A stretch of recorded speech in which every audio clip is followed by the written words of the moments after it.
Պարոն Ակոպյան, ըստ ձեզ, իշխանության բոլոր քայլերը ուղղված եկեղեցու հայ առաքելական Սուրբ եկեղեցու դեմ, ինչ նպատակ է հետապնդում, արդյոք այն, ինչ իրենք ասում են։ Նախ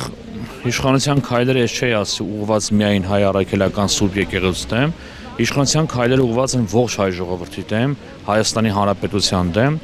Այ հիմնական նպատակը իհարկե այս իշխանություններին նախ իրենք սիրում են շոուներ ապահովել, իրանք փորձում են հասարակությանը հերթական անգամ մոլորեցնել,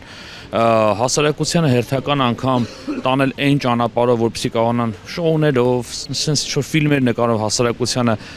հետաքրություն ներկայացնել իրենց նկատմամբ։ Ես ուղղակի սա համարում եմ ծախողված քայլ ու վստահ եմ, որ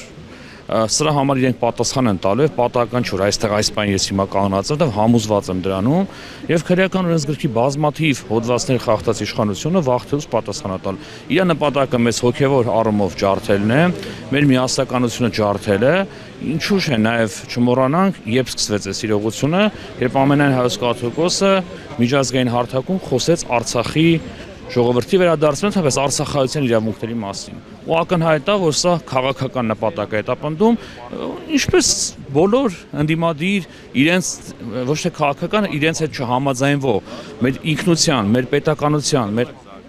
իրական խաղաղության համար պայքարող ժողովրդին ուղղակի մեկուսացնել է, ինչը մենք տեսնում ենք բոլորից նկատմամբ։ Ինչքան առաջ կարող է գնալ իշխանությունը իր այս քաղաքականության մեջ, ձերբակալելով, կալանավորելով իրենց դեմ խոսող ընդդիմադիրներին, համայնքապետերին, հոգևորականներին։ Քանի որ այս իշխանությունը սահմաններ չունի, նա անընդհատ կարող գնա, անսահման է սրանց բարոյականություն չունեցող մարդկանց համար, թվում բարոյականությունը արժեզրկող մարդկանց համար մտածել, որ իրենք ունեն սահման, ինձ թվում է իմաստ չունի դրա մասին խոսել, սրանք սահման չունեն, սրանք ամեն ինչի պատրաստ են, ու սրա դեմ միակ ճանապարհը համախմբած ժողովուրդը պետքա ոտքի կանգնի սահմանադրական ճանապարհով, ճանապարհի ամեն մեկին այստեղ, իսկ իրենց մեծ մասի տեղը բանտում է լինելու։ Ես դրանում համոզված եմ։ Այն կես քրեական գործերը, որ կարում են մեզ վրա, իմ ընկերների վրա, ոչինչ իրանք են հայտնվելու բանտում։ Դա է լինելու սան ճակատագիրը վերջնական։ Ասում եք ժողովուրդը ոտքի կանգնի։ Մի քանի անգամ այս տարիների ընթացքում դուրս եկավ ժողովուրդը փողոց, հրապարակ, կոչեր հնչեցին, բայց այնուամենայնիվ, ինչպես դուք ասեցիք, սահմաններ չունեցող իշխանությունը տեղի չի տալի։ Դրա համար ես նշեցի սահմանադրական ճանապարհով լուծել ենք այդ խնդիրը, սահմանադրական ճանապարհները տարբեր են եւ նաեւ չմոռանանք, որ 2026 թվականին Հայաստանում ընտրական տարի է։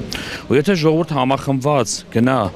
իր ձայնը իրականում, այսինքն մեր թիվ մեկ խնդիր լինելու է ժողովրդին խնդրել, համոզել, որպեսզի գնան ընտրության, որպեսզի իրենք չնստեն տանը, որտեղ ընտրությունը այն հիմնական մեխանիզմն է, ճանապարհն է, որ պետք է ժողովուրդը իր կամքը դրսևորի, բայց դրանից բացի պետք է ժողովուրդը նաև տեր կանգնի, ճիշտ եք ասում, եթե ուղղակի գնա ընտրության ու տեր չկանգնի ձայնին, սահման չունի, ամեն ինչ անելու են։ Դրա համար նաև պետք է տեր կանգնի ու միջև վերջի տված քվեի համար դուրս գա պայքարի, նորից կրկնեմ սահմանադրական ճանապարհով։